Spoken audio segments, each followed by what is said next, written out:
যে ইসলামের যে শরীয়ত আছে, ইসলামের যে বিধান আছে, সেটাকে আপন জায়গায় মাথায় রেখে সেটাকে পরিপালন করে তিনি চাইতে বিভিন্ন সেক্টর অবদান রাখতে পারেন। আপনারা জানেন মহানবী মুহাম্মদ সাল্লাল্লাহু আলাইহি ওয়াসাল্লামের জীবদ্দশায় মহিলা সাহাবীরা তারা বিভিন্ন সেক্টরের সময় তারা নেতৃত্ব বিভিন্ন সেক্টরের অবদান রেখেছেন।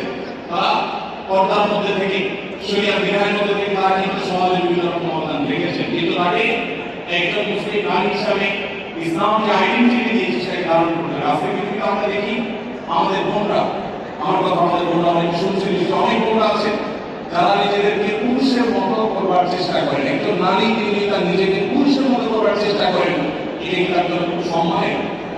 আপনি যদি একজন নারী আপনার আপনাকে পুরুষের মতো হতে হবে, তাহলে আপনি নারী হিসাবে আপনি প্রাউড ফিল করছেন না, আপনি আপনার নারীত্ব নিয়ে আপনি অবলম্বন করছেন। এটা তো জাহিলিয়াতের মানসিক কালচার ছিল। আল্লাহ কোরআনে বলেছেন ওয়াইদা বুশরা আহাদুহুম বিল উনসা ফাওয়াজহুহু মুসওয়াদ্দাতুন ওয়া হুয়া কাযীব। জাহিলিয়াতের মানুষদের সেই জাহিলিয়াতের বড় বড় সময় মানুষকে যখন বলা হতো তোমার কন্যা সন্তান